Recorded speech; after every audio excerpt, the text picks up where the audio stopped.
तो movie start होती है जहाँ पर हमको एक जंगल दिखाया जाता है जहाँ पे होते हैं कई लोग। ये सभी लोग होते हैं लुटेरे। तभी इन लुटेरों का एक साथी जंगल में पेशाब करने जाता है कि तभी उसको वहाँ पर एक जाल मिलता है।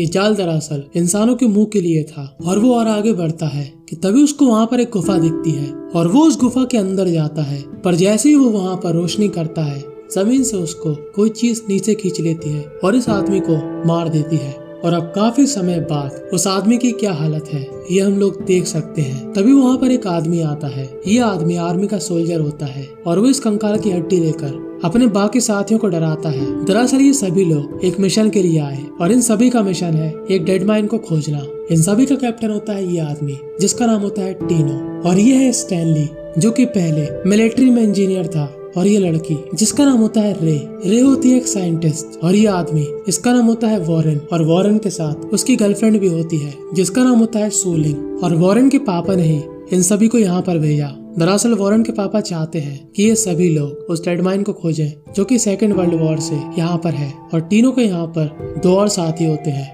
डिजोको और आरियो। अभी लोग जंगल की तरफ बढ़ते हैं उस डेड माइन को खोजने के लिए। और आगे बढ़ते हुए ये लोग ऊना आइलैंड पर पहुंच जाते हैं जो कि इंडोनेशिया में है। और यहाँ पर इनको एक पहाड़ के पास एक दरवाजा दिखता है और सब लोग काफी कंफ्यूज हो जाते हैं कि आखिर यहाँ पर ये दरवाजा कैसा।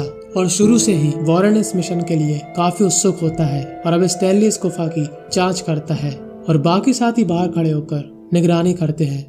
और अंदर स्टैनली की हेल्प करने रे भी आती है जहाँ पर रे को मालूम चलता है कि स्टैनली के अंदर काफी नॉलेज है और वो काफी सुलझा हुआ इंसान है। और अरियो रे से बातचीत बढ़ाता है क्योंकि कहीं ना कहीं उसको रे पसंद थी और डीजो को इस बात को जानता है। और वॉरेन यहाँ पर काफी जल्दी में होता है। वो चाहता है कि जो भी हो जल्दी हो कि तभी उसके गाल पे एक स्क्रैच आता है और जैसे वो देखता है तो वहाँ पर लुटेरे आकर उन पर हमला कर देते हैं और इन सभी को गुफा के अंदर जाना पड़ता है। पर अरियो वहाँ पर घायल हो जाता है और इस गुफा का दरवाजा बंद हो जाता है। वो लोग इस गुफा के अंदर नहीं जाना चाहते थे क्योंकि इस जगह पर भूकंप आते रहते हैं और स्टैनली को डर था कि कहीं वो सभी लोग यहाँ दब न जाए। पर अब उनकी मजबूरी थी और अब ये सभी लोग डिसाइड करते हैं यहाँ से दूसरा रास्ता ढूंढकर बाहर जाने का। और अरियो काफी जख्मी हो चुका था और टीनो इस बात से काफी परेशान हो जाता है। पर वॉरेन कहता है कि हमको आगे बढ़ते रहना चाहिए। तब स्टैनली को उस पर शक होता है कि वो कुछ छुपा रहा है और ये लोग फोर्स करते हैं कि तुमको जो भी सीक्रेट मालूम है वो हमको बताओ, हम लोग यहाँ पर किस लिए आए। तब वॉरेन बताता है कि यहाँ पर काफी गोल्ड है, यहाँ पर जापानीज आर्मी रुकी थी सेकेंड वर्ल्ड वॉर के टाइम पर और यहाँ पर काफी सोना इकट्ठा किया गया था और हम लोग डेड माइन को नहीं डेड माइन के अंदर गोल्ड को ढूंढने आए हैं। पर स्टैनली कहता है कि मुझको उससे कोई मतलब नहीं, मुझे तो बस यहाँ से बाहर जाना है। तब वॉरेन कहता है तुम काफी अमीर बन सकते हो। पर स्टैनली का इरादा था यहाँ से जिंदा बच के जाने का। पर टीनो कहता है कि हम लोग रास्ता ढूंढेंगे और अगर हमको गोल्ड मिलता है तो ठीक है, नहीं तो हम लोग यहाँ से बाहर निकल जाएंगे। और अभी ये सभी लोग गुफा के अंदर बढ़ते हैं कि तभी इन सभी को एक पुल दिखता है और ये लोग जैसे वहाँ पर जाते हैं वहाँ पर एक गाना बजता है। तब रे बताती है कि ये गाना वॉर के टाइम पर सैनिक इस्तेमाल करते थे अपने साथियों को चेतावनी देने के लिए। पर ये लोग इसको इग्नोर करके आगे बढ़ते हैं क्योंकि वॉर काफी समय पहले हुई थी और इनके हिसाब से अब यहाँ पर कोई भी इंसान नहीं हो सकता। और इन सभी को इसके अंदर कुछ रूम्स दिखते हैं जहाँ पर अजीब अजीब चित्र होते हैं और इनको वहाँ पर एक जापानीज झंडा मिलता है। पर रियो को जापानीज पढ़ना आती है और वो इन सभी को बताती है कि ये दरअसल एक मेडिकल सेंटर था और यहाँ पर लोगों के ऊपर एक्सपेरिमेंट होता था उनको काफी ताकतवर बनाने के लिए ताकि वो जंग में काफी लंबे समय तक टिक पाए। और टीनो काफी गुस्सा होता है कि उनको ये सब बात पहले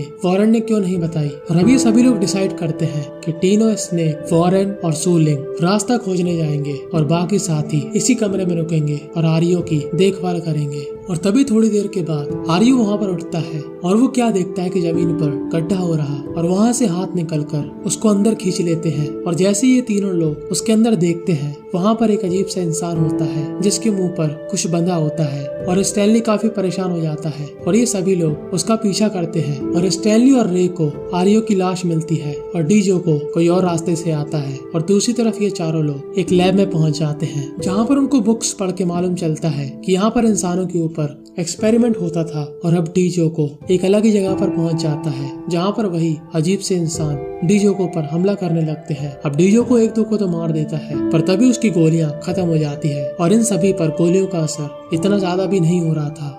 और डीजो को इन सभी के हाथों से मारा जाता है और स्टैनली और रे को एक अजीब सी ड्रेस पहना हुआ आदमी बेहोश कर देता है और अपने साथ ले जाता है। और जैसे ये दोनों होश में आते हैं, ये आदमी जापानीज भाषा बोलता है जो कि बस रे को समझ में आती है। इस आदमी को लग रहा था कि अभी तक वर्ल्ड वॉर 2 चल रही, पर रे उसको बताती है कि वर्ल्ड वॉर 2 खत्म हो चुकी है। कि तभी स्टैनली इस पर हमला कर देता है, पर रे उसको रोकती है। और जब स्टैनली इसका मास्क हटाता है तब इस आदमी की शक्ल काफी अजीब होती है, एक बिल्कुल जिंदा लाश की तरह। रे उसको यकीन दिलाती है कि वर्ल्ड वॉर 2 खत्म हो चुकी है। वो अपने फोन में उसको सबूत भी दिखाती है कि जापानीज सोल्जर ने सरेंडर कर दिया था 1945 में ही। और उसके बाद ये आदमी काफी परेशान हो जाता है और अपने एक दूसरे साथी के सामने सर झुकाता है जो कि उसका दोस्त था। और दूसरी तरफ इन चारों पर वो अजीब से आदमी हमला कर देते हैं, पर स्नेक उस आदमी को मार देता है। ये आदमी देखने में काफी डरावने थे। दरअसल ये सभी एक्सपेरिमेंट के नतीजे थे और वॉरेन यहाँ पर काफी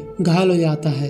और यहाँ पर ये दूसरा आदमी बताता है कि यहाँ पर चाइनीज आर्मी पर एक्सपेरिमेंट होता था और ये आदमी और उसका साथी उस एक्सपेरिमेंट से बच गए थे। पर हमसे पहले भी यहाँ पर काफी लोगों के ऊपर एक्सपेरिमेंट हो चुका था और उनके ऊपर एक्सपेरिमेंट करके उनको ऐसा बनाया गया कि वो आसानी से मर नहीं सकते और वो पूरी तरीके से मॉन्स्टर हो चुके हैं। कुछ एक्सपेरिमेंट वहाँ पर फेल हुए और उनसे जो आदमी बने उनके मुंह पर एक पिंजड़ा लगाया गया। पर जब वो एक्सपेरिमेंट का फॉर्मूला एकदम सही तरीके से काम करने लगा तो वो इंजेक्शन के जरिए और सोल्जर को दिया गया और उनको मॉन्स्टर बनाया गया।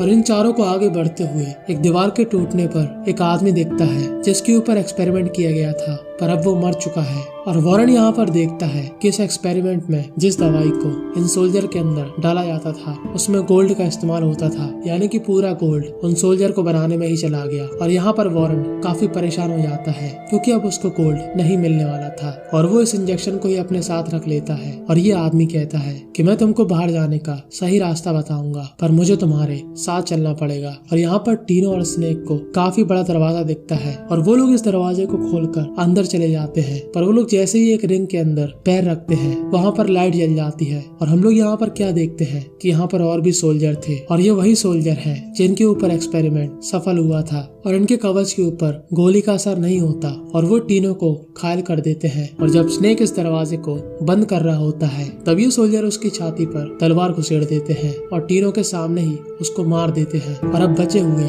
ये तीनों लोग जमीन के अंदर से भागने लगते हैं और ये लोग एक ऐसी जगह पर पहुंच जाते हैं जहां पर काफी लोगों की लाश पड़ी थी काफी बुरी हालत में। और तभी वो अजीब से आदमी लोग इन सभी पर हमला कर देते हैं, पर ये लोग वहाँ पर बच जाते हैं और अपने दूसरे साथियों से मिल जाते हैं। और स्टैनली बताता है कि ये आदमी हमको बाहर का रास्ता बताएगा। पर इतनी बार चोट खाने के बाद वॉरेन की हालत काफी खराब हो चुकी थी और यहाँ पर शूलिंग अपना दिमाग लगाती है। वो उस इंजेक्शन की दवाई को वॉरेन के अंदर डाल देती है। वो कहते कि बाकी सोल्जर भी जब अभी तक जिंदा है तो शायद वॉरेन भी ठीक और स्ट्रांग होकर हमारी हेल्प करेगा। कि तभी उस बंकर के अंदर से तलवार लेकर वो सोल्जर आ जाते हैं और ये आदमी अपने आप ही उनके सामने बैठ जाता है और ये सोल्जर उसकी गर्दन काट देते हैं। अब ये सोल्जर इन दूसरे अजीब से इंसानों को जानते थे और अब ये सभी लोग मिलकर हमला कर देते हैं, पर काफी मुश्किल से ये लोग इन आदमियों को मार पाते हैं। और वो वॉरेन को लेकर अकेले ही किसी और रास्ते से जाने लगती है और बाकी बचे ये तीन लोग एक रूम के अंदर घुस जाते हैं। और टीनो कहता है कि तुम दोनों यहाँ से चले जाओ, मैं इन लोगों को रोकता हूँ। अब स्टैनली ऐसा नहीं चाहता था, पर वो टीनो की बात मानता है और रे और स्टैनली वहाँ से भागकर एक पानी के कुएं पर पहुँच जाते हैं और टीनो यहाँ पर इन सोल्जर के हाथों मारा जाता है। शूलिंग ने अपना अलग रास्ता चुना, पर उसको बाहर का रास्ता मिल जाता है और वो वॉरेन को लेकर वहाँ से जाने लगती है। कि तभी वॉरेन वहाँ पर उड़ जाता है क्योंकि उस दवाई का असर हो चुका था। शूलिंग को लग रहा था कि ये कितनी अच्छी बात है कि वॉरेन उठ गया, पर वॉरेन शूलिंग को वहीं पर मार देता है क्योंकि अब वो वॉरेन नहीं कुछ और ही बन चुका था। और पहले इस कुएं से रे बाहर निकलती है और उसके बाद स्टैनली, पर तभी वहाँ पर एक सोल्जर आ जाता है और जब ये लोग बाहर की तरफ निकलते हैं तब सिर्फ रे बाहर निकलती है, ना कि स्टैनली। और तभी वहाँ पर पूरे सोल्जर आ जाते हैं और रे को भी यहाँ पर मार देते हैं। अब स्टैनली का क्या हुआ ये तो हमको नहीं मालूम। और बस यहीं पर ये मूवी एंड हो जाती है। इस मूवी की रेटिंग 4.5 की है 10 में से। पर आपको ये मूवी कैसी लगी कमेंट में जरूर बताना। और लोगों का ऐसा कहना है कि ऐसी डेड माइंड इंडोनेशिया में अभी तक है और डिफरेंट टाइप की अलग मूवी आपके साइड में आ रही।